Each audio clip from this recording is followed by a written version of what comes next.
Dicen que usted es un gran asesor. Cuénteme. ¿Qué le parece la primera universidad chilena en acreditar su calidad en Estados Unidos? Un tremendo programa de intercambio y becas para buenos puntajes, como el mío. ¿Y su mamá qué opina? Ella confía en mi asesor. Y nosotros en ti, hija. Las decisiones de futuro las conversamos juntos. Universidad Mayor. Todo para lograrlo.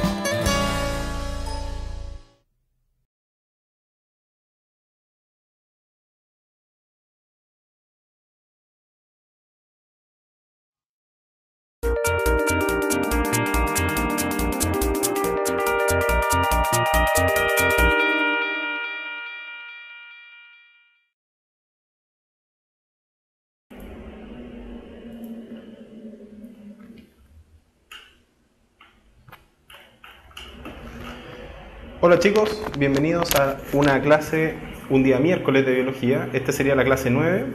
¿Me escuchan y me ven bien?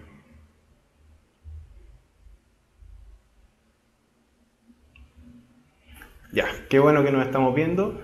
Pido perdón si se ve un poco mal el fondo donde estoy yo, pero tuvimos un problema técnico con las luces, así que por ahora voy a tener esta especie de, por este lado, de halo verde, pero no creo que nos afecte mucho. ¿Ya? Bueno, el día de hoy vamos a comenzar estas jornadas que vamos a hablar tanto martes y miércoles de biología. Y el día de hoy vamos a ver mucha materia, pero la vamos a ver muy rápido. Por lo tanto, vamos a pasar por arriba de las cosas que en realidad se pueden repasar de las guías, pero vamos a hacer hincapié en cosas muy importantes como los métodos anticonceptivos, que los vamos a ver al final de la clase. Como después de hoy tienen lenguaje, este es un día en que mezclamos las ciencias con las humanidades. Vamos a tratar de terminar la hora, por lo tanto, vamos a empezar ahora. Entonces, lo que vamos a ver hoy, vamos a hablar la primera parte de fecundación, desarrollo embrionario, anexos embrionarios, desarrollo fetal y parto. Y la segunda parte de la clase, vamos a hablar de salud del embarazo, crecimiento humano posparto, enfermedades de transmisión sexual y finalmente métodos anticonceptivos. ¿Ya? Bueno, aprovecho de agradecerles a algunos que me saludaron hoy. Hoy día se agrega un año más a mi vida, así que gracias a los que me han saludado. Y bueno, vamos a aprovechar de celebrar el cumpleaños haciendo clase. ¿Ya? Así que pongámosle bueno. Entonces, la fecundación se define como un proceso caracterizado por la fusión de los gametos masculino y femenino. Y esto significa que estoy fusionando dos células haploides para formar la primera célula de un nuevo organismo, que en este caso vendría a ser un organismo diploide. Muchas gracias a los que me están saludando ahora. Entonces, si aplicamos nombres, tenemos recordando el gameto femenino, el ovocito 2, que es NC, que se fusiona con un espermatozoide, que también es NC, formando una célula llamada cigoto, que es diploide, es 2N y es 2C. Antes de seguir, vamos a hablar un poco de las características del espermatozoide, que ya habíamos mencionado un poco en las clases anteriores. Recordemos que el espermatozoide es un gameto altamente diferenciado, que tiene una cabeza, una pieza media y una cola que tiene distintos segmentos. En la cabeza vamos a encontrar un núcleo muy compacto, recordando que en la cromatina que contiene el espermatozoide no tiene histonas, sino que están reemplazadas por protamina. Y adelante de este núcleo vamos a encontrar una vesícula que se denomina acrosoma, y el acrosoma contiene enzimas que son fundamentales para cumplir la función de fecundación que vamos a ver más adelante. Más atrás, en la pieza media, vamos a encontrar una serie de mitocondrias ordenadas de manera estratégica para aportar la energía suficiente al motor del espermatozoide que va a permitir mover la cola o el flagelo, que está formada principalmente por esquemas de microtúbulos.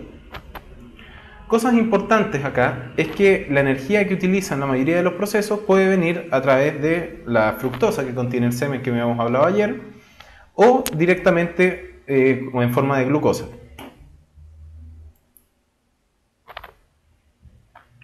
Recordando que el espermatozoide sigue un camino desde los túbulos seminíferos donde se forma, después pasa por toda la red testicular o red de testis, subiendo por los conductos aferentes, llegando al epidídimo, donde adquiere la capacidad para poder moverse. Después asciende a través del conducto deferente hasta las vesículas seminales y luego se incorpora a todas las secreciones prostáticas de las glándulas bulboretrales o de Cowper para salir eyaculado dentro del semen. Esto significa que el espermatozoide necesita una serie de capacitaciones para poder llevar a cabo su función, que es fecundar. Pero netamente tal, cuando nosotros hablamos de capacitación espermática, se refiere a un proceso que les ocurre a los espermatozoides cuando entran en contacto con la mucosa vaginal. Y esto es importante, puesto que los espermatozoides aquí adquieren una hiperactivación flagelar, y esto significa que el batido flagelar que tenían en un principio se vuelve mucho más poderoso. También la membrana plasmática del espermatozoide se vuelve mucho más rígida. Por lo tanto, en algunas funciones que pudiese tener, adquiere mayor resistencia. Y más adelante va a ocurrir una reacción molecular, que es muy compleja y no vamos a entrar, en la cual la membrana plasmática va a tender a hacerse más fluida, permitiendo la fusión con la vesícula acrosómica. Sin el proceso de capacitación espermática, el espermatozoide es incapaz de fecundar. Por lo tanto, es un proceso muy importante. Entonces, pasando ya a la fecundación, esta es una fotografía que se denomina centelleo espermático, que es cuando muchos espermatozoides llegan al lugar del ovocito 2. Esto de que un solo espermatozoide llega al lugar de fecundación no es tan cierto. Primero ocurre el encuentro de los gametos a la altura de la ámpula de la trompa de Falopio o del oviducto. Después ocurre el cruce de la corona radiata, recordando que el ovocito, la capa externa del ovocito se denomina corona radiata, que está formada por células que están dentro del folículo. La capa que está más adentro es una capa proteica o glicoproteica llamada zona pelúcida, formada por 3 glicoproteínas, la ZP1, la ZP2 y la ZP3. Después hay un espacio más adentro que se llama espacio perivitelino, y al interior se encuentra el ovocito 2. Eso era de una de las clases anteriores que hablamos. Después ocurre la unión a la ZP3, y la unión del espermatozoide a la ZP3 genera la reacción acrosómica. Y finalmente, cuando ocurre la reacción acrosómica, ocurre el bloqueo de la poliespermia. Principalmente lo que aquí destaca es la reacción cortical, gatillada por la ZP2 en parte, y ocurre la fusión de los gametos y finalmente ocurre la singamia, que lo vamos a analizar a su debido tiempo. Entonces, la perforación de la corona radiata, esto lo vamos a ver bien rápido, principalmente se debe a que el espermatozoide empieza a batir su cola muy fuerte y con esto logra cruzar las células que se encuentran afuera. Aquí no intervienen procesos enzimáticos, ¿ok? Después, para cruzar la zona pelúcida, principalmente aquí ocurre la reacción acrosómica, y esta reacción se caracteriza por una exocitosis del contenido del acrosoma, gatillada principalmente por la unión a ZP3. Entonces, cuando el espermatozoide se une a la ZP3, ocurre la reacción acrosómica, como les decía, la exocitosis del contenido acrosómico, y enzimas importantes del acrosoma vendrían a ser la neuraminidasa, la hialuronidasa, acrosina, tripsina y otras proteasas, que van a permitir que el espermatozoide que realizó primero esta reacción crucen y lleguen primero a donde se encuentra el ovocito. Cuando el primer espermatozoide que logre hacer contacto con la ZP2 va a ser el espermatozoide fecundante. Y cuando el espermatozoide hace contacto con la ZP2, se gatilla el bloqueo de la poliespermia. ¿Para qué es el bloqueo de la poliespermia? Es principalmente porque si varios espermatozoides logran entrar al ovocito 2, voy a tener un número cromosómico incompatible con la vida. Por lo tanto, el bloqueo de la poliespermia es básicamente para que solo un espermatozoide logre fecundar al ovocito 2. Y el bloqueo de la poliespermia tiene dos aristas principales. El primero es una despolarización del ovocito 2 que está gatillado o ligado a el principal evento del bloqueo de la poliespermia, que es la reacción cortical. Y la reacción cortical ocurre de la siguiente manera. Aquí ocurre la reacción acrosómica y aquí ya está el espermatozoide que se logra unir al ovocito 2 a través de la glicoproteína ZP2. Y la ZP2 lo que va a generar es esta despolarización de membrana Y esta despolarización de membrana, además de evitar que otros espermatozoides logren ingresar, va a reanudar la meiosis 2. Recuerden que el ovocito 2 está pausado en la meiosis 2. Se liberan los corpúsculos polares, terminando la meiosis. Y algo importante es que se liberan los gránulos corticales, que son unos gránulos que se encuentran por debajo de la membrana plasmática del ovocito 2. Estos gránulos corticales tienen algunas enzimas, como por ejemplo la N-acetilglucaminidasa, que es una enzima que se encarga de modificar permanentemente la zona pelúcida, haciéndola impermeable a los espermatozoides. Por lo tanto, después de que ocurre la reacción cortical, ningún otro espermatozoide puede ingresar al ovocito 2. Y por supuesto, el espermatozoide dona su núcleo al ovocito 2,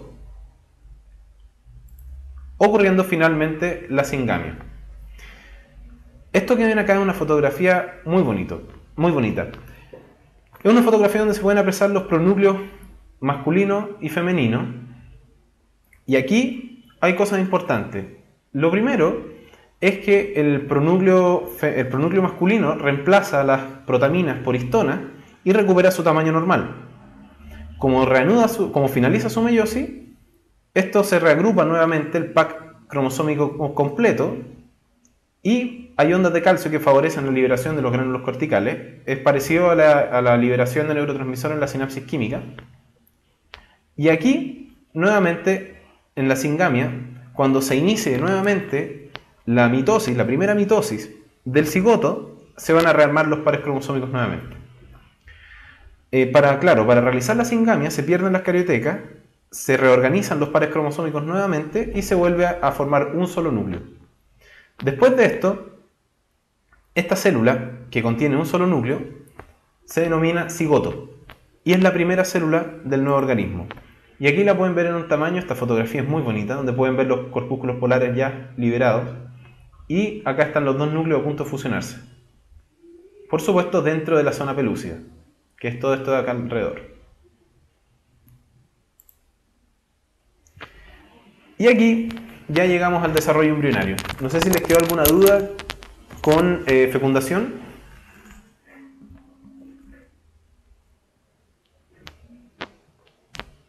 Perfecto. Entonces vamos a empezar con el desarrollo embrionario. El desarrollo embrionario dura aproximadamente 12 semanas.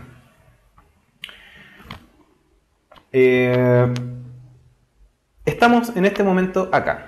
Estamos en los 0 días de desarrollo humano, puesto que somos un cigoto unicelular. Este cigoto unicelular, recuerden que es totipotencial. Esto significa que puede formar un organismo completo. Entonces, conceptos importantes: el desarrollo embrionario es un periodo en que se caracteriza por la generación de la diferenciación celular más importante que va a generar todos los órganos en un proceso que se llama organogénesis y le va a otorgar la forma inicial al nuevo organismo en un proceso que se llama morfogénesis. Lo importante es que aquí muchos de ustedes han escuchado el término gastrulación. Ese es un término bastante antiguo, pero se sigue empleando por términos docentes. Ahora yo les voy a enseñar los términos actuales que se utilizan, puesto que ahora nosotros hablamos de la formación del disco embrionario bilaminar y la formación del disco embrionario trilaminar. Esta es una materia preciosa, pero no tenemos el tiempo para desarrollarla en profundidad. Por lo tanto, cualquier pregunta, postéenla y les prometo ponerme al día con las preguntas que me han dicho en la plataforma. ¿Ya? Entonces, recordemos que en el desarrollo de un ser humano ocurre la embriogénesis, después viene el desarrollo fetal, posteriormente viene la neonatalidad, la infancia, la adolescencia y la adultez. Por lo tanto, lo que dijimos recién, el cigoto es la célula totipotencial diploide formada por la fusión de los gametos masculinos y femeninos. Hasta que se implanta este cigoto y todas las diferenciaciones, incluso hasta blastocisto, están dentro de la zona pelúcida. Ahora hablemos de segmentación. Y estas son preguntas bien PSU. Así que tienen que poner alta atención en esto. Recuerden que tenemos una sola célula grande adentro de una cáscara que es la zona pelúcida. Después de unas horas, este cigoto se divide por primera vez por mitosis. Por lo tanto, recordando, la mitosis produce dos células exactamente iguales, y en este caso, lo importante es que se producen dos células exactamente iguales, pero no hay un aumento del tamaño celular. Por lo tanto, las células que empiezan a quedar son cada vez más pequeñas. Algo importante es que en este periodo de segmentación, que va desde el cigoto unicelular, que es el que estamos hablando, hasta el inicio de la formación del blastocisto, no ocurre diferenciación celular. Por lo tanto, todas las células que se están formando son totipotenciales. Y es aquí donde, por factores que se desconocen, se pueden formar gemelos monocigóticos, es decir, dos gemelos que nacieron de un solo huevo.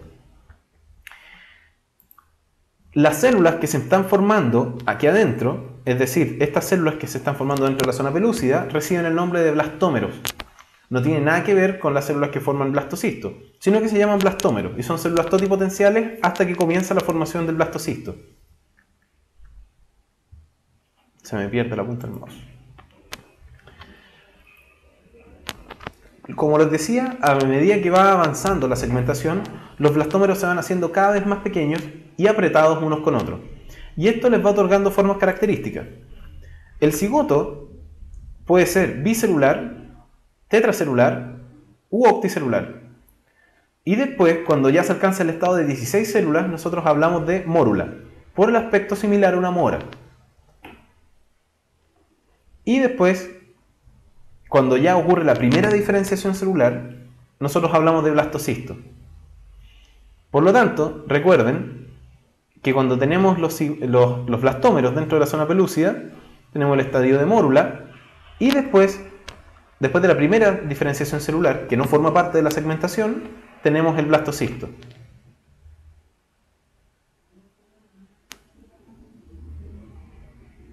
Acá me preguntan por la diferencia entre cigoto y heterocigoto.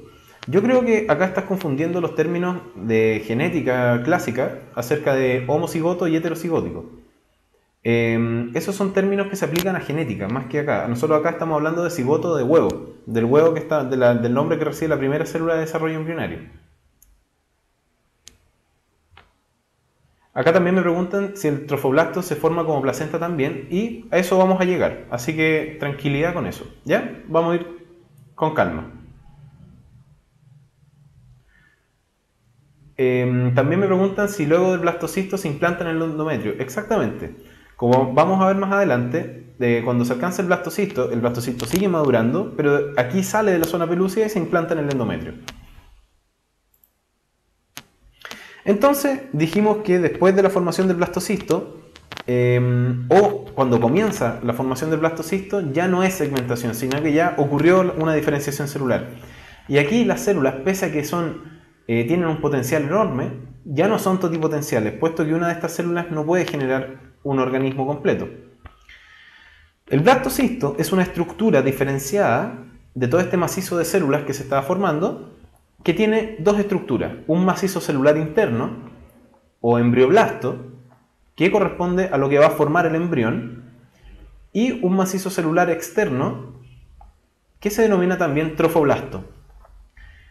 Entre el embrioblasto y el trofoblasto hay una cavidad llena de líquido que se llama blastocele. Y es importante puesto que el trofoblasto va a dar origen a la mayoría de los anexos embrionarios, que los vamos a hablar más al final, y el embrioblasto va a dar origen al embrión como tal.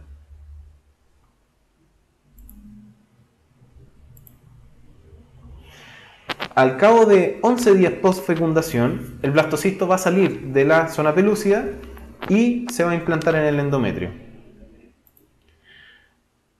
A partir de la segunda y la tercera semana de embarazo, particularmente entre la segunda y la tercera, va a comenzar a formarse una estructura que se llama disco embrionario bilaminar. Esto es un disco embrionario. Este embrioblasto se va a diferenciar en dos masas de células, una arriba de la otra, y esta de acá arriba se va a llamar epiblasto y la de abajo se va a llamar hipoblasto. Como pueden ver acá, este es el epiblasto y este es el hipoblasto. Después, el hipoblasto va a degenerar y se va a formar una estructura derivada del epiblasto De dos hojas nuevamente, la de arriba se va a llamar ectodermo y la de abajo se va a llamar endodermo. Y posteriormente, alrededor del inicio de la tercera semana, nosotros vamos a tener una estructura entre las dos hojas, tanto del ectodermo y el endodermo, llamada mesodermo. Por lo tanto, una buena manera de recordar los órganos derivados de cada hoja embrionaria es que ecto es lo de afuera, meso es lo del medio y endo es lo de adentro. Por lo tanto, como lo pueden ponerse la analogía, el ectodermo origina la piel, el mesodermo los músculos y el endodermo la mayoría de las vísceras. Por lo tanto, eso es un punto importante a recordar y una buena técnica para poder acordarse de la estructura. Por otra parte, el trofoblasto también se va a diferenciar. Se va a diferenciar en un sincicio trofoblasto y en un citotrofoblasto, que no vamos a profundizar mayormente de qué se trata. Por lo tanto, cuando se forma la gástrula que ustedes conocen, está formado por ectodermo, mesodermo y endodermo.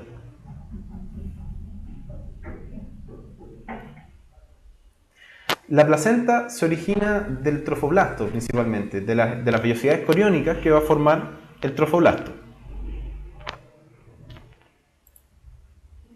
Entonces, recordando, del ectodermo deriva el sistema nervioso a través de la génesis del tubo neural, la piel y sus anexos, es decir, pelos, cuernos, plumas, uñas, etc. Del mesodermo deriva la sangre, el músculo esquelético, el esqueleto, el aparato nefrourinario, en parte, y las gónadas. Y del endodermo deriva el aparato digestivo, el aparato respiratorio, las glándulas del tubo digestivo, como el hígado y el páncreas, la tiroides y el timo. Esta imagen es importante puesto que representa una de las pruebas evolutivas más importantes, que es la embriología comparada. Si se fijan, acá tienen el embrión de un pez versus el embrión de un ser humano, pasando por embriones de tortuga, por embriones de salamandras, etc. Y pueden ver el gran parecido que existe entre todos los estadios tempranos de los embriones. Y esto es una prueba de que todos los organismos provenimos de un ancestro evolutivo común. Pero eso lo vamos a profundizar en la clase de evolución y del módulo electivo. Y de los anexos embrionarios son tejidos u órganos temporales necesarios para el desarrollo embriofetal. La gran mayoría proviene del trofoblasto, mientras que unos pocos provienen del embrioblasto. Y los vamos a ir caracterizando ahora. Para la pregunta de Geraldine, que dice si esa sería una evidencia evolutiva concreta, la verdad es que son teorías, puesto que hay muchas cosas que son teorías que aprueban la hipótesis del ancestro común, como el código genético, como la embriología comparada, pero no hay nada que nos diga con certeza si existió un ancestro común o no. Todas las pruebas orientan a que existió, pero no tenemos nada que te diga sí, existió este ancestro común y fue este. ¿Ya? Entonces, pasando bien rápido por esto, el amnios es una membrana que es doble y se encarga de recubrir al embrión y al feto durante todo su desarrollo. Y esta membrana secreta un líquido especial que es el líquido amniótico y es fundamental para la supervivencia del organismo, puesto que actúa como amortiguador de golpes, suavizante de los movimientos y permite que el feto pueda desarrollarse libremente. El saco vitelino es un anexo adosado a una zona que se llama intestino medio del embrión, que es esta zona de acá. Este es el saco vitelino y esta es la zona del intestino medio, hasta que las vellosidades coriónicas, o la placenta, mejor dicho, funcionen para poder aportar todas las cosas, tanto como el intercambio gaseoso, como nutrientes, etc., al nuevo organismo. Las vellosidades coriónicas, por otra parte, son estructuras desarrolladas entre el citotrofoblasto y el sincitotrofoblasto, derivados del trofoblasto, que invaden el endometrio y hacen un contacto con las arterias espiraladas y se forma una barrera de intercambio de gases y de nutrientes entre la madre y el feto. Es importante que estas estructuras, llamadas vellosidades coriónicas, después se van a organizar en estructuras que se llaman cotiledones y van a madurar en distintos tejidos formando lo que se conoce como placenta.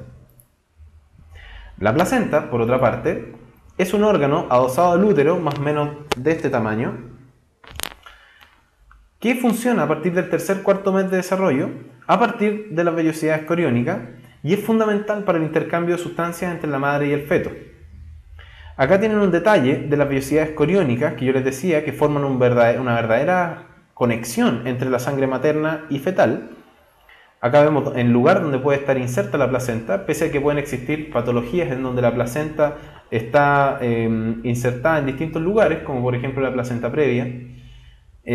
Acá tenemos cómo es la cara fetal de una placenta, y aquí podemos ver la cara fetal y la cara uterina de la placenta. Y la conexión entre la madre y el feto se realiza a través del cordón umbilical. El alantoides es un anexo fundamental en los organismos que tienen un desarrollo dentro de huevos externos, es decir, en los organismos ovíparos. Se encarga de controlar la excreción de desechos nitrogenados del embrión y en los seres humanos tienen un aporte importante en lo que es la formación del aparato nefrourinario. Por otra parte, el cordón umbilical es un anexo fundamental para la conexión entre la madre y el feto, y es importante entender que está formado por dos arterias umbilicales que llevan sangre con poco oxígeno hacia la placenta y una vena umbilical que lleva sangre rica en oxígeno de la placenta al feto. Finalmente, las hormonas del embarazo, que es importante entenderlas, una de las más importantes es la gonadotropina coriónica humana, que secreta el trofoblasto, o el sincitio trofoblasto en particular, que se encarga de mantener el cuerpo lúteo secretando progesterona hasta que la placenta está madura, y después la misma placenta es la que se encarga de secretar progesterona hasta el final del embarazo. Recuerden que la progesterona es fundamental para mantener un endometrio adecuado. La progesterona, como lo había dicho, mantiene el endometrio en condiciones óptimas. Y otra importante es el lactógeno placentario humano, que estimula la síntesis de leche y la homeostasis de glucosa en la madre, y es similar a la prolactina. Maneras de detectar si una mujer está embarazada: el test rápido en orina, que detecta la gonadotropina coriónica humana en orina, y el test en sangre, que detecta la gonadotropina coriónica humana en sangre.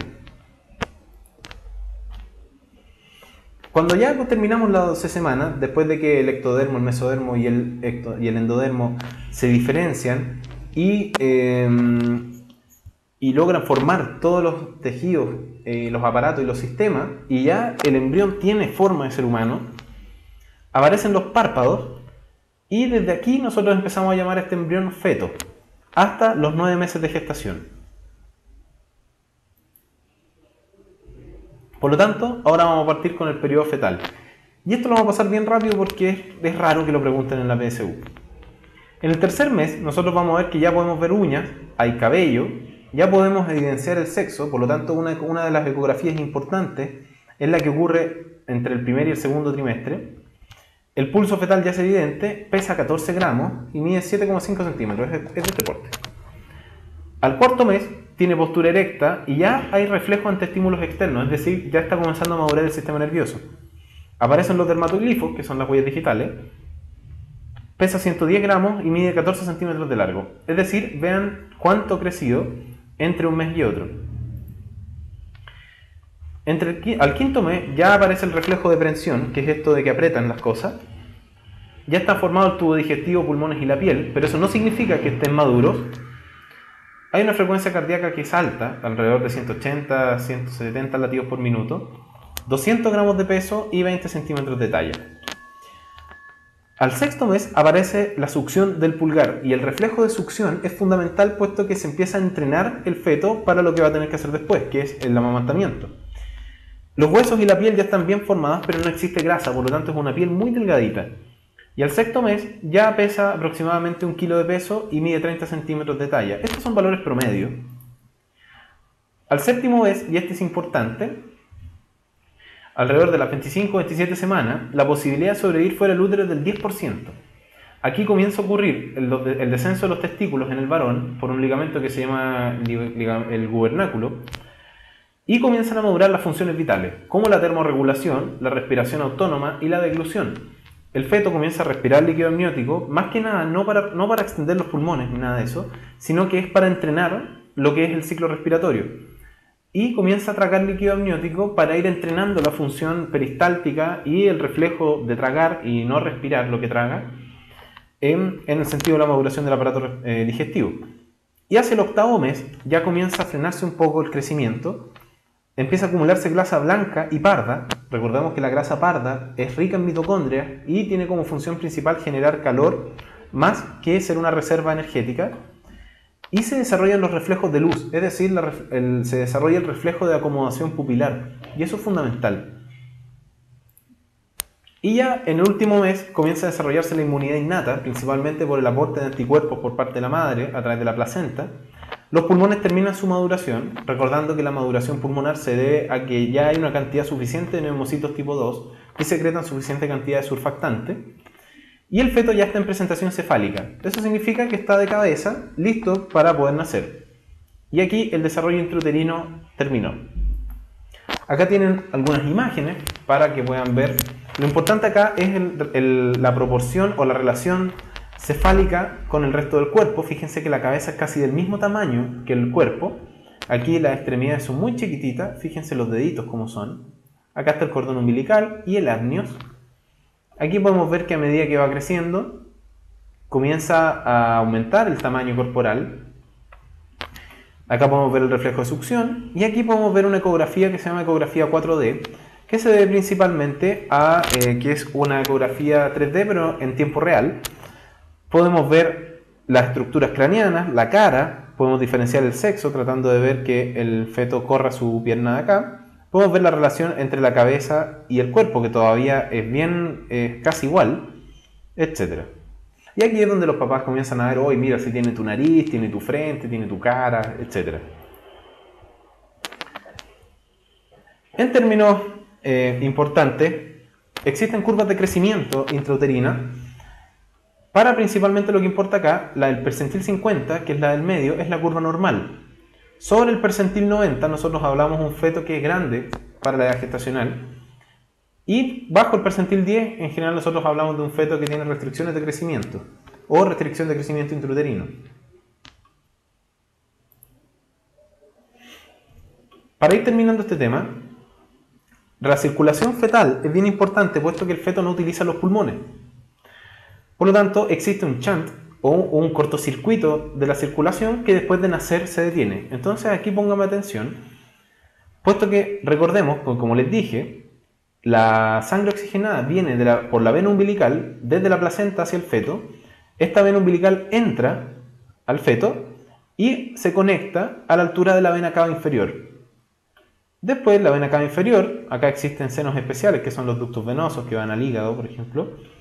Y esta sangre sube por la cava inferior hacia la aurícula derecha y existe una conexión entre la aurícula derecha y la aurícula izquierda que se llama foramen oval. Esta sangre, entonces, como existe una comunicación entre las dos aurículas o los dos atrios, pasa desde la aurícula derecha a la aurícula izquierda. Y como existe en la aurícula izquierda, acá se mezcla con la sangre sistémica. Y algo importante es que en esta parte también existe una conexión con la aorta, que se llama ductus arterioso. Por lo tanto, por eso la sangre que aparece en la aorta no es roja, sino que es morada, puesto que existe una mezcla de sangres oxigenadas y no oxigenadas, puesto que yo no estoy ocupando los pulmones para oxigenar. Y a esta altura, por eso también la hemoglobina que tiene el feto, recordemos, la hemoglobina F es mucho más afín al oxígeno, puesto que en general el feto se encuentra en condiciones hipóxicas. ¿Ya? El feto no necesita respirar, puesto que el líquido amniótico no tiene oxígeno.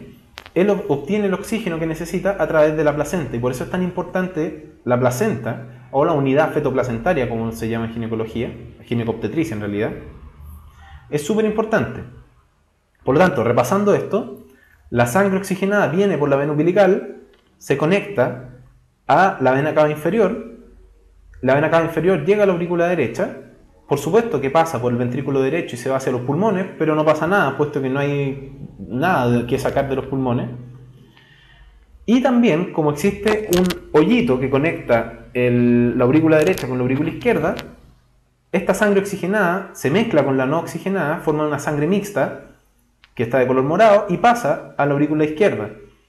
Y esta aurícula izquierda la bombea hacia la aorta y también la bombea hacia el ductus arterioso. Perdón, corrigiéndome, el conducto arterioso es una conexión entre el tronco pulmonar y la arteria aorta. Y después esta sangre mixta recorre todo el cuerpo oxigenando los tejidos y a la altura de las arterias vesicales nacen las arterias uterinas que llevan la sangre no oxigenada hacia la placenta nuevamente. Por lo tanto ese es el circuito que recorre. Y después de nacer se tapa inmediatamente el agujero oval y se activa la circulación pulmonar. Y todo lo que ustedes conocen del sistema vascular se inicia. Y todas estas arterias umbilicales y todo se obliteran y forman ligamentos, que en el adulto se conocen como ligamento umbilical, ligamento redondo, etc. Es muy bonito. Finalmente, vamos a hablar de parto y lactancia y vamos a terminar la mitad de la clase. El parto comienza normalmente cuando el feto ya termina su desarrollo. Esto es alrededor de las 38 o 40 semanas. Y el factor que gatilla el parto es la distensión uterina. Y la distensión uterina finalmente se debe al tamaño del feto. Esperen un poquito.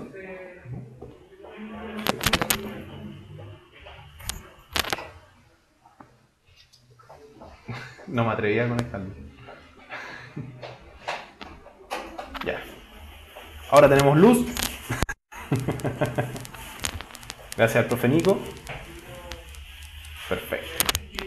Gracias al profe Nico que les manda saludos. Ya, seguimos. Entonces, como les decía, el parto se inicia alrededor de las 38 o 40 semanas, principalmente porque el útero está tan distendido que empieza a mandar señales hacia la neurohipófisis, que empieza a liberar oxitocina. Y recuerden que la oxitocina comienza a generar contracciones uterinas desde el fondo del útero hacia el cuello, lo cual comienza a estimular la dilatación del cuello uterino, y después, cuando la dilatación ya es adecuada, comienza el descenso del feto y logrando nacer, si es que no existen anormalidades, por vía vaginal. Después de que nace el feto, viene un periodo en el cual se expulsa la placenta, que se llama alumbramiento. Es importante comprender que muchas veces existen alteraciones en el parto que se denominan distosia, en el cual un parto vaginal o es muy riesgoso para el feto o la madre, o no se puede realizar. Por lo tanto, se realiza una intervención quirúrgica que se llama cesárea. O también muchas veces se utilizan ayudas con unos instrumentos que se denominan forceps. Entonces, es importante entender todo lo que ustedes decían. Ahora, después de que nace el feto, es importante la alimentación del feto, ya que ahora no es un feto, ahora es un recién nacido. Este recién nacido va a ser alimentado principalmente por leche materna. No existe mejor alimento que la leche materna para el recién nacido. Por lo tanto, es súper importante fomentar la alimentación. Pueden existir suplementos como los que están colocados acá a modo de ejemplo, que son leches maternizadas, que en casos particulares en que la lactancia no sea efectiva o existan contraindicaciones para la lactancia, que son muy pocas, y no las vamos a ver, se puede utilizar, puesto que hay que nutrir al recién nacido. Aparte, no solamente esto es importante por un tema de alimentación, sino que es súper importante por el apego, por el desarrollo del vínculo entre el recién nacido y su madre, y además porque no hay nada más bonito que la mirada que ejercen los recién nacidos con su madre, puesto que es el apego, es la persona que los va a proteger y es la persona que les va a entregar la seguridad que ellos buscan. Aparte, estuvieron 9 meses conectados con ella. Entonces, antes de comenzar la lactancia, es importante entender que la prolactina y la oxitocina son las dos hormonas más importantes de la lactancia. La prolactina estimula la síntesis de leche, mientras que la oxitocina estimula la dilatación de los ductos lactíferos o galactíferos que liberan la leche sintetizada. Por lo tanto, la prolactina va a hacer que las mamas de las puérperas, que son las pacientes que recién han dado a luz, estén muy turgentes y estén llenas de leche, y la oxitocina, que se libera en estímulo, y esto es sorprendente. La oxitocina se libera cuando sienten el olor de la guagua, el llanto de la guagua, cuando ven a la guagua, etc. Por lo tanto, el estímulo sinérgico de prolactina y oxitocina estimula que se libera leche. Y el feto se aprovecha de eso. O sea, el recién nacido se alimenta o se aprovecha de eso. Un punto importante es que antes de que se secrete leche, se secreta calostro, que es como una agüita, se ve como una agüita, que es ultra importante. Las mamás dicen, pucha, es que en verdad son 5 gotas y va a quedar con hambre. Esas 5 gotas están llenas de inmunoglobulinas que le van a proporcionar la primera inmunidad al recién nacido. Por lo tanto, es sumamente importante que esas 5 gotas de calostro, las mamás o los recién nacidos se las tomen. Y después va a venir la leche y con eso va a ir calculándose después cómo va subiendo de peso, etc. ¿Ya? Por lo tanto, desde aquí en adelante ya solamente vamos a hablar un poco de cómo va a ir creciendo el ser humano después de este vínculo. Como pueden ver, ninguno de nosotros está tan relajado como él. Ustedes ven en posición de silla de playa, que se llama en salud, durmiendo, tranquilo, no tiene estrés, no tiene preocupaciones, etc. ¿Ya? Como la zona de los pezones y la areola de la mamá está con una flora bacteriana abundante, como es normal en la piel humana, aproximadamente entre las 24 y las 48 horas, el tracto digestivo del recién nacido está lleno de bacterias. Y eso es normal y después se acostumbra y ya se establece la digestión normal. Entonces, hablemos un poquito de crecimiento humano. En pediatría nosotros dividimos las etapas de la pediatría en el recién nacido, que es el mundo de los neonatólogos, hasta los 28 días. Después viene la etapa del lactante menor, que es desde los 28 días hasta los 12 meses o el año. Después viene el lactante mayor hasta los 24 meses. Después viene el preescolar y el escolar, que básicamente el preescolar es desde los 2 a los 5 años más o menos, y el escolar desde los 5 a los 11. Y después vienen los todos queridos adolescentes, que van desde los 11 hasta los 16, 17 años aproximadamente. Desde el recién nacido hasta el lactante mayor, pero particularmente en la etapa de lactante, se define principalmente como un ritmo acelerado de crecimiento. Van a crecer mucho durante esta etapa y van a ir madurando los principales sistemas del organismo, y aquí van a empezar a madurar una serie de habilidades que van a estar asociadas con lo que es responder al entorno, y también se van a ir perfeccionando las habilidades motoras finas, como por ejemplo, como va ocurriendo después, la desaparición de reflejos arcaicos y la aparición de habilidades como por ejemplo la pinza. Y si ustedes se fijan en las guaguas más chicas, siempre están así, y después están así, y después comienzan a hacer esto, y después se empiezan a pasar objetos de una mano a otra. Eso es súper importante. Y además van ejercitando la motricidad gruesa, que es poder sentarse solos alrededor de los 6 meses, levantar la cabeza solos alrededor de los 3 meses, 2-3 meses, etc.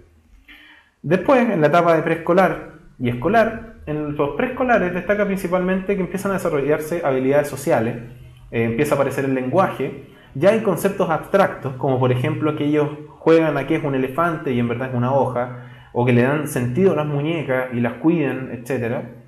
Y comienzan a jugar, entienden lo que es un juego, entienden que tiene reglas, que hay que seguir, etc. Y lo importante acá es que después los preescolares y escolares principalmente, pero más que nada los preescolares, solamente su realidad es correcta. Acá es muy difícil hacer entender a un niño de 3 años que se equivocó, puesto que él no lo entiende, para él eso es lo correcto. En los escolares, el evento que marca a los escolares es el ingreso al colegio. Y esto significa que ya no están en el núcleo familiar, que ven realidades distintas, que se dan cuenta que existen distintos puntos de vista frente a una situación, y comienza a desarrollarse una independencia y autonomía de los padres, y comienza un periodo que se llama periodo de operaciones concretas. Y aquí viene el análisis de problemas, el empleo de estrategias para poder solucionarlas, etc. Y los adolescentes, y es bien importante, eso que, como bien aporta Natadel, que son las teorías de Piaget, que se ven en psicología infantil. En los adolescentes nosotros tenemos 3 divisiones. Tenemos una adolescencia temprana, una adolescencia media y una adolescencia tardía.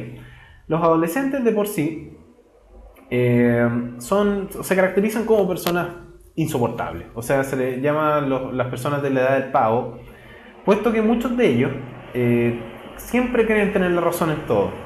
Pero es normal, hay que tratar de entenderlos bajo esa manera. Todos fuimos así alguna vez y no nos damos cuenta. La adolescencia temprana, básicamente, que va entre los 11 y los 13 años más o menos, 11, 12 años, se centran en los cambios biológicos, en los cambios del cuerpo, en los cambios estéticos.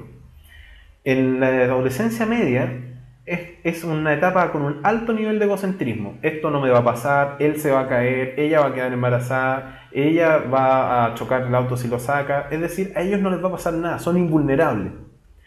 Y después, en la adolescencia tardía, donde ya empiezan a bajar un poco las frecuencias de esto, empiezan a calmarse estos procesos, empiezan a definirse los valores, alcanzan una identidad personal, sexual y vocacional. Y es muy importante, puesto que aquí ya empieza la transición hacia la adultez joven. Es decir, ya se tranquilizaron un poco. Muchas veces los adolescentes maduran muy rápido desde el punto de vista científico, es decir, del análisis científico de las cosas, pero son súper inmaduros a nivel emocional. Por lo tanto, no pueden controlar bien sus emociones. ¿Ok? El periodo biológico que abarca a los adolescentes es la pubertad. Y los eventos importantes en la mujer son el aumento de la estatura, del largo de brazos y de piernas, aumenta el diámetro de las caderas por el desarrollo o el aumento del canal de parto, se empieza a acumular grasa en las zonas como glúteos, caderas y mamas, y a su vez empiezan a desarrollarse las glándulas mamarias y los pezones, aparece el vello corporal, axilar y púbico, y se inician los ciclos menstruales, recordando que la primera regla de las mujeres se denomina menarquia. El inicio de la pubertad en las mujeres promedio es a los 10.5 años más o menos, y se inicia con un evento que se denomina telarquia, que es el inicio del desarrollo de los botones mamarios. Por otra parte, en los hombres, en los cambios en la pubertad aumenta la estatura, el largo de brazos y de piernas, aumenta la masa muscular por la testosterona, aumenta el ancho de hombros también por la testosterona, todo esto es más que nada por la testosterona, se desarrolla la laringe haciéndose más gruesa y profunda, pudiendo dar una voz más grave. Aparece el vello corporal axilar y púbico, y también facial, y se desarrolla el pene, aumentando su tamaño y grosor, y también comienza a aumentar el volumen testicular. Es importante, la pubertad finaliza aproximadamente a los 16 años, y luego de eso existen un par de años que son como una transición en el cual el cuerpo se acostumbra a las nuevas dimensiones que tiene. De hecho, es típico ver en un adolescente que tiene los brazos largos, que choca con todo, que se pega en todas partes, porque no controlan todavía su cuerpo. Y después se transforma en un adulto. Y lo importante de eso es que aquí ya el organismo es probablemente sexualmente activo, y esto significa que ya los seres humanos a esta altura ya estos organismos pueden reproducirse. Y eso es lo que denota la pubertad, que es la madurez sexual para poder generar una capacidad reproductiva importante. Déjenme arreglar un detalle.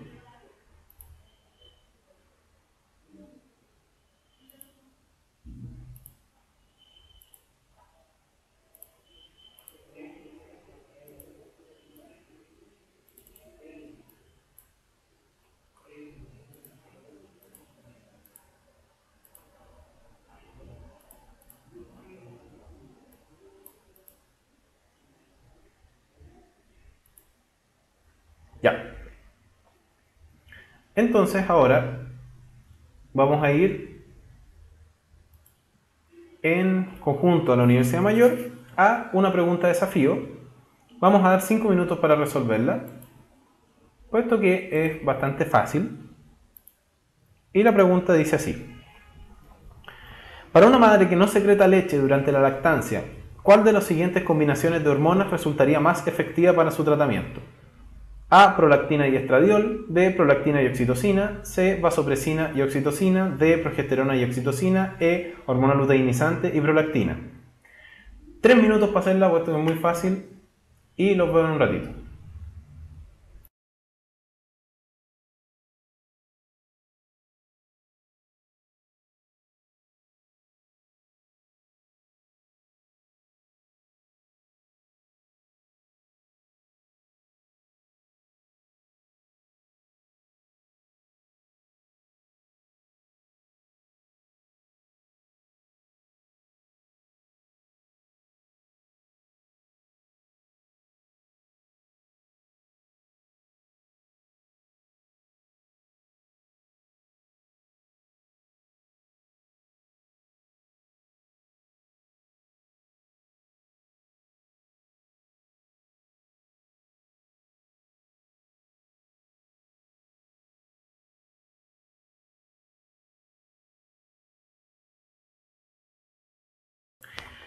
Bueno, en realidad yo creo que la vamos a resolver al tiro, puesto en honor al tiempo y que no está tan difícil.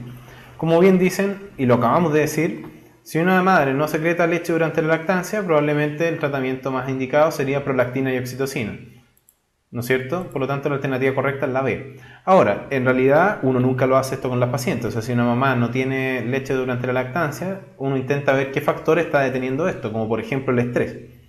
¿Ya? Ahora, bien rapidito con esto, vamos a hablar un poco de las mutaciones verticales, que tiene que ver básicamente con aspectos teratogénicos. Y esto lo vamos a ver bien rápido.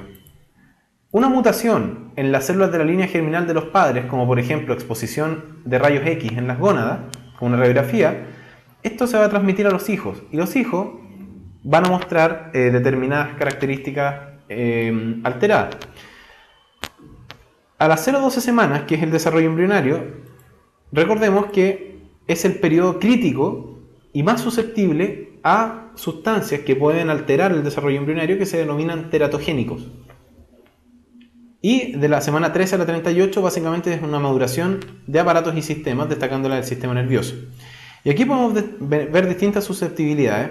Casi siempre algunas sustancias tóxicas, como por ejemplo aplicadas en la semana 1 o 2, va a generar una muerte prenatal. Aquí, en el periodo embrionario, vemos que la mayoría de las anormalidades de la tercera a la quinta semana pueden ir en el desarrollo del sistema nervioso, del corazón, porque es un periodo crítico. ¿Ya? Mientras que mientras más tardío, es difícil que afecten. ¿Ya? En cuanto a los teratogénicos, pueden ser virus, radiaciones ionizantes, pueden ser fármacos, antibióticos, pueden ser sustancias, etc. Por lo tanto, es súper importante que una embarazada se cuestione si puede consumir todo. Y es preferible que pregunte todo antes que evite preguntar y pueda consumir algo que le haga mal a su hijo. Algunos conceptos de diagnóstico prenatal: la coriocentesis es una punción en las vellosidades coriónicas y la amniocentesis es la punción y extracción de líquido amniótico. Con esto se puede realizar un cariograma con el cual podemos ver el cariotipo o mapa citogenético y podemos ver anomalías cromosómicas prenatales. Ahora, ¿de qué nos sirve en un país en el cual el aborto terapéutico es ilegal? Bueno, eso ustedes lo pueden considerar bajo sus propias doctrinas morales. Y también una herramienta muy potente que nosotros tenemos son las ecografías transvaginales y abdominales, que permiten observar anomalías morfológicas in útero. Entonces, un resumen: el embarazo es una condición que requiere cuidados especiales, no se debe consumir ninguna sustancia sin antes consultar al médico, aunque parezca inocua, no se debe consumir alcohol, humo de cigarrillos de manera activa o pasiva, ni drogas durante el embarazo, en especial durante el primer trimestre. Las condiciones generadas por los teratogénicos son irreversibles. Algunas enfermedades genéticas pueden ser diagnosticadas a través de la coriocentesis y amniocentesis. Y la pregunta es: ¿se debería interrumpir un embarazo cuyo feto es incapaz de sobrevivir al medio externo? Ya. Ahora vamos a pasar, en los 20 minutos que nos quedan, a cosas de sexualidad. Voy a comprobar, como puedo ver en el chat, acá nos vamos a sacar un poco los pudores y vamos a ir hablando cosas que nos pasan a todos. Y por eso es importante que aquí vayamos resolviendo muchas dudas. Esta parte la vamos a pasar bien rápida y nos vamos a detener más en lo que son los métodos anticonceptivos. Entonces, las enfermedades de transmisión sexual básicamente son enfermedades que pueden afectar el área genital o pueden afectar la salud sistémica. Y las grandes excepciones de las enfermedades que afectan solamente el área genital son el síndrome de inmunodeficiencia adquirido o el SIDA y la hepatitis B, entre muchas otras. ¿Por qué de transmisión sexual? Es porque este grupo de enfermedades se transmite con el acto sexual, ya sea frotación, ya sea básicamente contacto genital-genital, ya sea femenino-femenino, femenino-masculino o masculino-masculino, con distintas probabilidades entre cada uno. Y es importante puesto que puede ser detenido por el uso de métodos de barrera. ¿Ya? Entonces vamos a partir hablando de la uretritis gonocócica, que es el nombre actual con el cual nosotros nos referimos a la gonorrea. La gonorrea es una enfermedad causada por una bacteria gram negativa que se llama Neisseria gonorrhea, que es un diplococo que acá podemos ver bien chiquitito. Estos son neutrófilos y acá se puede ver. Y lo importante es que genera una inflamación de la uretra, principalmente en los hombres, con el cual nosotros vamos a encontrar la secreción de pus por la uretra en los hombres, una micción o cuando van a hacer pipí les duele o les arde, que eso se llama disuria dolorosa, y en casos avanzados en el cual no se trata esta enfermedad podemos encontrar prostatitis, que es inflamación de la próstata. En mujeres generalmente es asintomática, pero puede producir síntomas que pueden ser bastante complicados, como cervicitis, que es inflamación del cuello uterino, vaginitis, inflamación de las paredes vaginales, infecciones sistémicas, disuria, excreción purulenta, etc. Y lo que vemos acá es un recién nacido que tiene una conjuntivitis horrible, que se denomina conjuntivitis gonocócica, puesto que en las mujeres que tienen gonorrea o que son portadoras de diplococo Neisseria gonorrhea, al momento del parto el feto se contagia con esta bacteria, y si no se hace una profilaxis oftálmica, que ahora se prefiere evitar y se tratan las mujeres antes del parto, a los fetos les puede dar esto. El tratamiento generalmente es con unos fármacos que son cefalosporinas de tercera generación, como ceftriaxona, que son antibióticos, o pueden ocuparse macrólidos como acitromicina en caso de que se sospeche una coinfección por clamidia, que son bacterias intracelulares. En cuanto a la sífilis es una enfermedad causada por una bacteria que es una espiroqueta llamada Treponema pallidum, gram negativo. Es una enfermedad súper complicada y tiene distintas fases, en el cual nosotros podemos hablar de sífilis primaria, secundaria o terciaria, y también puede ser sífilis precoz o tardía.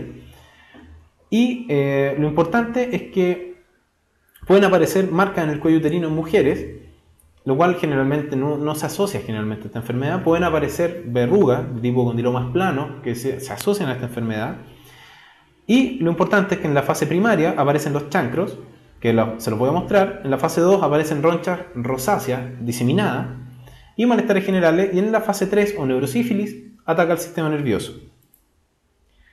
Y esta es la famosa frase que ustedes pueden haber escuchado, que es una noche con Venus, una vida con Mercurio, puesto que el tratamiento antiguo de la sífilis incorporaba mercurio.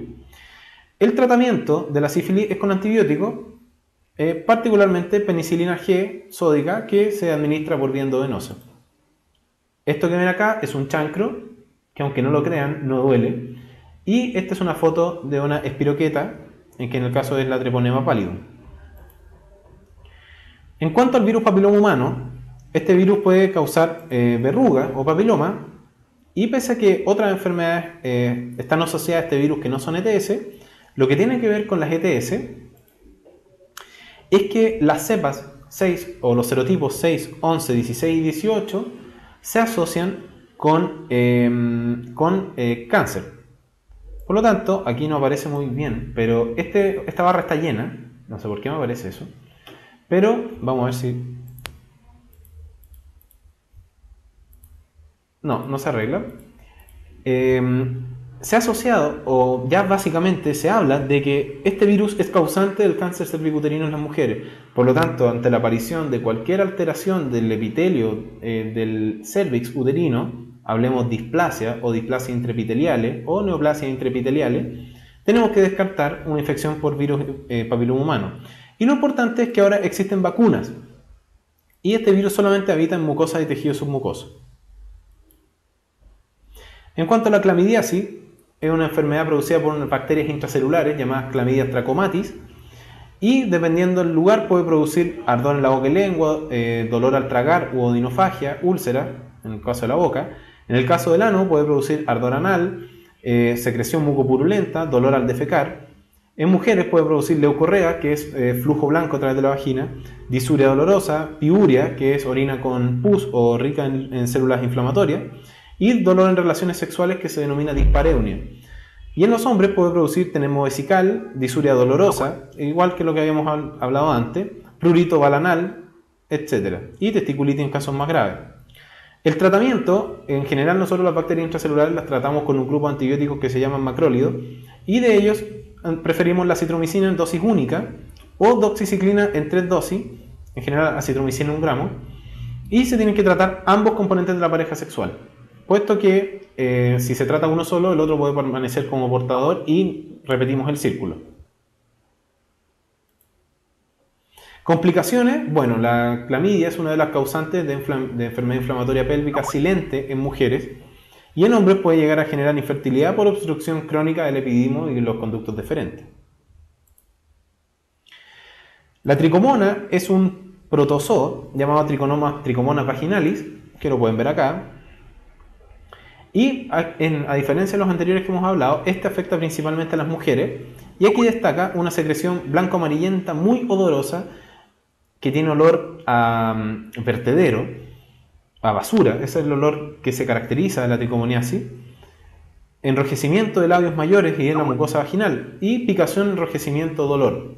Por lo tanto, esto es súper importante tenerlo en consideración, puesto que estas características, y en realidad blanco-amarillenta más tirada a verdosa, y el tratamiento es muy fácil, porque se trata con un antibiótico que se llama metronidazol, que también le pega también a estos protozoos.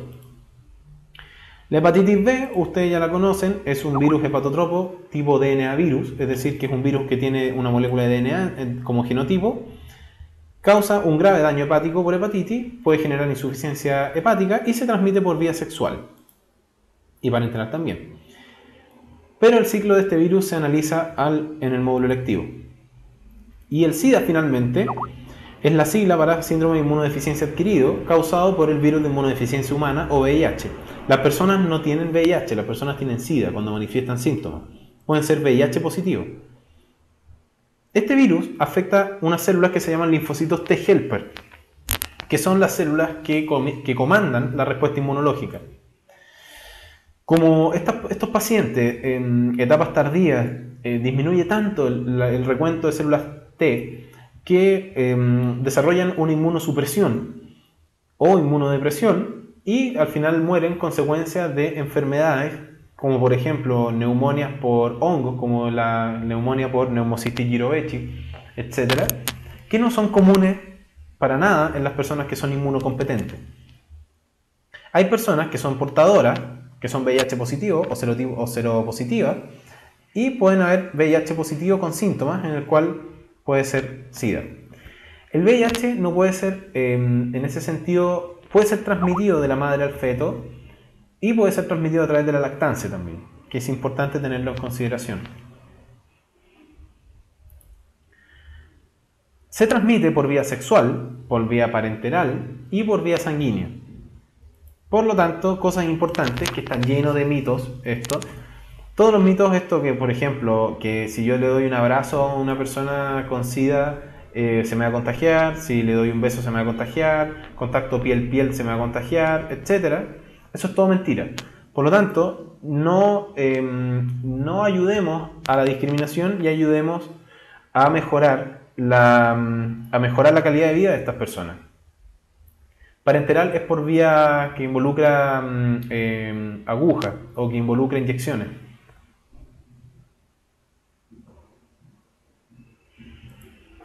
Entonces, eviten compartir, esto ya no, acá en Chile es muy raro, pero de todas maneras en otros países donde se utiliza mucho la drogadicción con heroína u otras drogas endovenosas, eviten compartir jeringas, por ejemplo, en lugares de mala muerte para hacerse tatuajes, etc. Se recomienda una única pareja sexual, aunque esto no es con ánimos de discriminación, pero un factor de riesgo es la homosexualidad por las lesiones que se producen, particularmente la homosexualidad masculina, por las lesiones que se producen y el intercambio más fácil de sangre que existe en el sexo anal. Y lo más importante de todo es utilizar condón, puesto que el condón ayuda a bloquear la transmisión del VIH, al igual que muchas otras enfermedades de transmisión sexual. Y también les recomiendo efectuarse a las personas que son sexualmente activas a realizarse un test de VIH, puesto que así ayudan más que tenerle miedo a esta enfermedad, puesto que hay tratamiento y las personas pueden vivir hasta 30 o 40 años más. No es como antes. Y esto es una pandemia. ¿Ya? Y ahora pasemos a la parte final de la clase y la parte entretenida que yo les quería dar, que son los métodos anticonceptivos. Aquí vamos a ver cuánto saben acerca de cómo se están cuidando La idea era hacer un simposio de esto, pero por motivos superiores a lo que a mí me respecta, no vamos a poder hacerlo. Pero esta es una parte importante. Entonces, los métodos anticonceptivos son conjuntos de factores que generalmente son voluntarios, puesto que hay factores que evitan la concepción, pero son de origen congénito, y eso se define más como infertilidad, que impiden la concepción de un nuevo individuo, es decir, impiden la fecundación.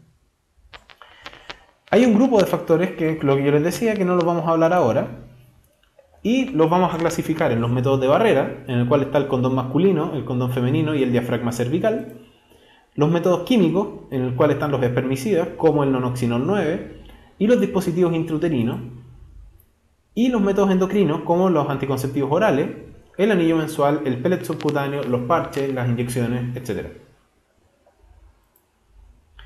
Y por supuesto, no podemos evitar incluir los métodos sociales como la abstinencia, el coitus interruptus, que es una conducta más del tipo conductual que social, y el método del calendario.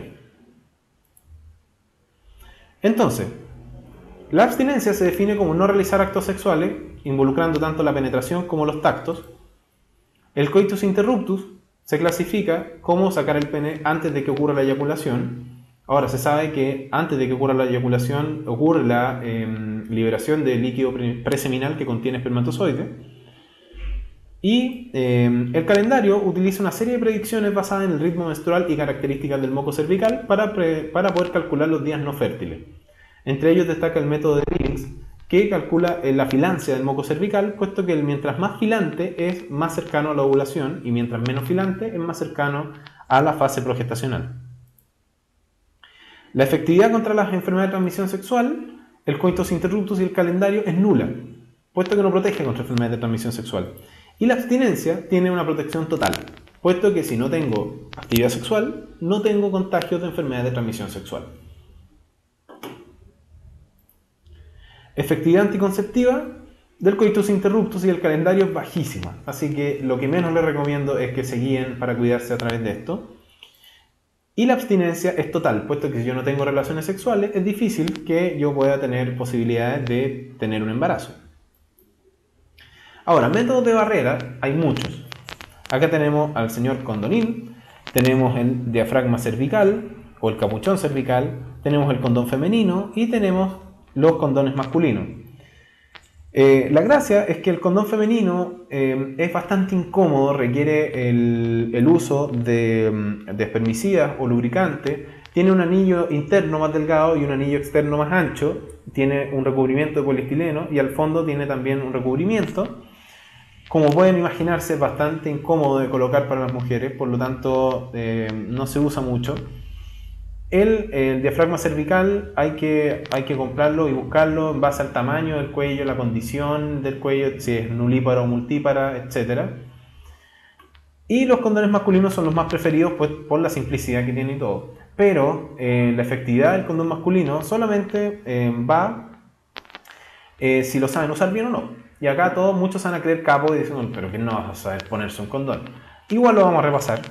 El condón tiene que abrirse de tal manera que yo no dañe el condón. Es decir, yo no puedo abrirlo así, intentando rascar la bolsa. Por eso las bolsitas traen como unos dientes y hay que tirarlos así. Luego que se abre el condón, hay que identificar el punto que tiene que ir hacia arriba y van a fijarse que va a quedar esta prolongación que tiene aire. Esto tienen que apretarlo, sacar el aire y después, con una forma de la mano así, tienen que ir extendiendo el condón con el pene erecto, tratando de recubrir el pene hasta que el anillo de soporte del condón llegue a la base del pene. Con esto después pueden tener tranquilamente su actividad sexual. Se recomienda que si tienen un sexo de tipo vaginal y van a cambiar a otro tipo de sexo, como sexo oral o anal, cambien el condón y después vuelvan a colocar un condón nuevamente para evitar infecciones después de la actividad sexual. Posteriormente, después ustedes, para retirarse el condón, toman la base del condón y lo tiran hacia afuera, le hacen un nudo y lo arrojan a la basura. No lo arrojen al WC, ni a las tazas, ni a cualquier parte, puesto que contamina. Recuerden que es látex. La efectividad contra las enfermedades de transmisión sexual, los métodos de barrera tienen casi protección total, 99 punto algo. del condón masculino y el condón femenino. El diafragma cervical es nula, puesto que lo único que recubre es el cuello cervical y quedan las paredes vaginales descubiertas. La efectividad anticonceptiva, el condón masculino oscila entre un 80 y un 94%, incluso un poco menos, puesto que si está mal puesto se rompe, y si se rompe se liberan todos los líquidos que se están tratando de retener. Va más que nada por eso. El condón femenino es del 75 al 95% por lo mismo, y el diafragma cervical entre un 84 y un 91, y esto solamente es aplicable a mujeres que nunca han dado a luz. Luego es menor. ¿Ya? Ahora, otros métodos, como los métodos químicos, el dispositivo intrauterino y otros, se fundamentan principalmente en que la famosa T de cobre, que es el dispositivo intrauterino más conocido, libera iones al medio intrauterino, genera una reacción inflamatoria y eso evita que los espermatozoides puedan alcanzar los oviductos. También hay dispositivos intrauterinos que están impregnados de hormonas que actúan de la misma manera, y los espermicidas son poco conocidos, pero son geles lubricantes vaginales que matan espermatozoides y tienen una probabilidad aproximada del 90%. Algunas marcas de condones como Lifestyle, Durex, etc. vienen recubiertos con un lubricante espermicida como el Nonoxinol 9. ¿Ya? Ahora, la efectividad de los métodos químicos contra las ETS es nula. Y la efectividad anticonceptiva del dispositivo intrauterino es entre el 97 y 99%. Es uno de los métodos más efectivos. ¿Ya?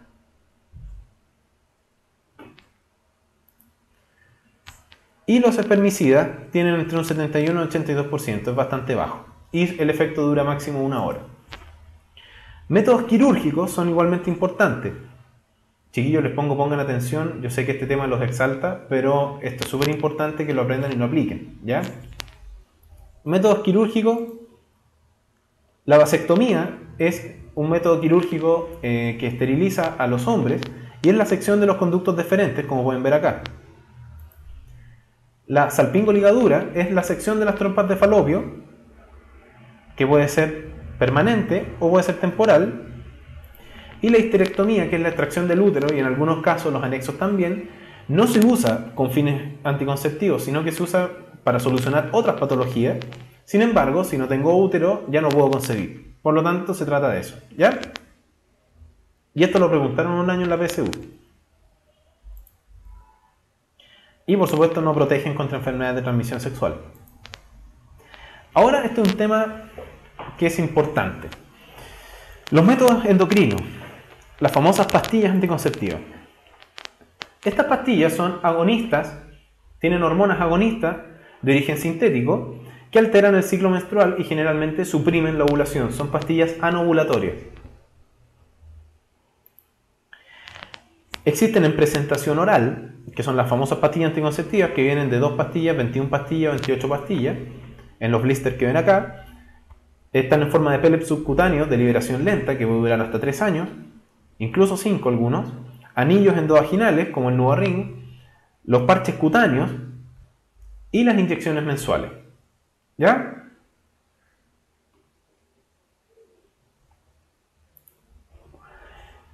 Las hormonas más importantes en este caso son el levonorgestrel, el desogestrel, que son 2 progestágenos que imitan los efectos de la progesterona, estrógeno sintético. Y las combinaciones de estos son las hormonas más utilizadas y por eso estos anticonceptivos se llaman anticonceptivos combinados. Entonces estas son las presentaciones que yo les decía, las pastillas anticonceptivas, las inyecciones mensuales, los parches dérmicos, los implantes intradérmicos y los anillos endovaginales. Recuerden que para suprimir la ovulación, lo que yo hago es prolongar la fase lútea. Y para prolongar la fase lútea yo le doy hormonas para engañar al cuerpo y que piense que esto esté todo el rato igual. ¿Ya? Aquí póngame atención, porque esto es importante tanto para sus familiares como para ustedes. Pregunta frecuente: ¿qué pasa si se me olvida tomar una pastilla? La respuesta es: sáltesela y continúe normalmente la ingesta. Y si va a tener relaciones sexuales, utilice métodos de barrera durante 14 días posterior al olvido. Otra pregunta, ¿el alcohol disminuye su efecto? La respuesta es que no se ha documentado, pero se recomienda no consumir anticonceptivos orales combinados junto con el alcohol.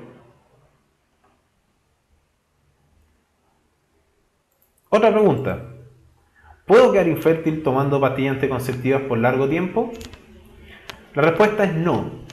Una vez que se suspenden los anticonceptivos orales combinados, el ciclo menstrual tiende a volver a la normalidad en poco tiempo, y estos son días. ¿Ya? ¿Es conveniente que mi pololo se cuide junto conmigo? Esta es una pregunta típica también. Mucha gente cree que si la polola toma pastilla anticonceptiva y el pololo se cuida con condón, tienen casi 100% de probabilidad de evitar un embarazo. La verdad es que esto puede ser medio polémico, pero la última evidencia dice que la efectividad anticonceptiva predomina con el mejor método anticonceptivo. En este caso, los mejores métodos anticonceptivos son el dispositivo intrauterino y las pastillas anticonceptivas, que tienen cerca de un 99% de efectividad anticonceptiva. Por lo tanto, usando condón o no usando condón, si la mujer toma como tiene que tomarse las pastillas anticonceptivas, tiene la misma probabilidad de evitar un embarazo. Esto es cercano al 99%.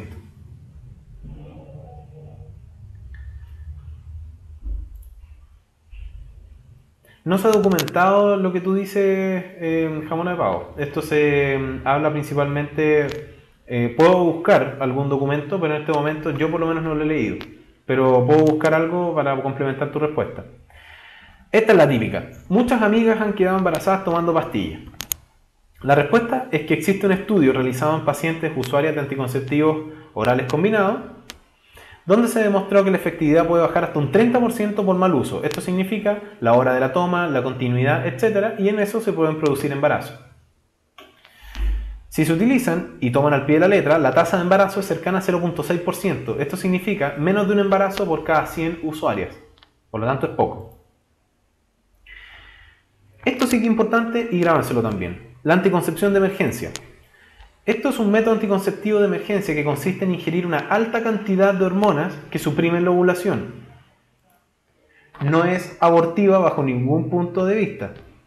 Y puede venir en presentación de 2 comprimidos, como el Postinor 2, que se conoce como la píldora del día después, el método de Yutspe, que son 25 microdosis combinadas 2 veces, es decir, 50 pastillas en total, el cual son anticonceptivos que tienen un progestágeno ion estradiol. Esto, después lo voy a hablar de los efectos secundarios. Y un Postinor 2 fraccionado, que es levonorgestrel, de 30 microgramos, 25 pastillas cada 12 horas. ¿Ya? Esto significa... Los efectos secundarios de esto no es que van a aumentar la prevalencia de algún tipo de cáncer, de hemorragia, de algún sufrimiento, etc. Sino que esto es anovulatorio. Si ustedes lo tomaron después de la ovulación, no les va a servir. ¿Ok? La máxima efectividad es 12 horas post-coito sin protección. Y la efectividad significativa es hasta 72 horas post-coito, es decir, 3 días, pero disminuye considerablemente. Finalmente, ¿cuándo usarlo? En caso de violación con penetración y eyaculación vaginal, falla en el método de barrera, por ejemplo que se les rompe un condón, y relación sexual sin protección tanto hombre como mujer. Finalmente, efectividad contra ETS de los métodos endocrinos es nula, y anticonceptiva oscila entre un 97 y un 99%. Entonces, moraleja para la casa: absténganse de tener relaciones sexuales. Si desean tener sexo, que yo creo que va a ser la gran mayoría, cuídense o cuídensela. ¿Qué significa esto? Utilice condón si es hombre, y si no quiere, haga que su pareja utilice un método endocrino o un dispositivo intrauterino para evitar guagüita. Si la protección falló o no se utilizó, compre y utilice un método anticonceptivo de emergencia. No es pecado. ¿Ya? Y si no les resultó nada de eso, bueno, lamentablemente vaya a comprar un pilucho, vaya a comprar un chupete, puesto que puede tener una guagüita. ¿Ya? Esa fue la clase de desarrollo humano, enfermedades de transmisión sexuales y métodos anticonceptivos. Espero que les haya gustado, que sea una conversación sin tanto pudor ni nada. Apliquen lo que hemos visto, vean el video, anótenlo, etcétera. Y bueno, nos vemos el próximo martes. Ha sido un gusto nuevamente hacerles la clase. Ahora van a tener lenguaje, así que harto ánimo en la clase, estudien harto, aprendan harto porque es muy importante. Así que eso, cuídense. Ahora yo me voy a soplar las velitas, así que estén muy bien. Muchas gracias a los que me desean el feliz cumpleaños. ¿Ya? Que estén muy bien. Un agrado hacerles clase. Chao, chao.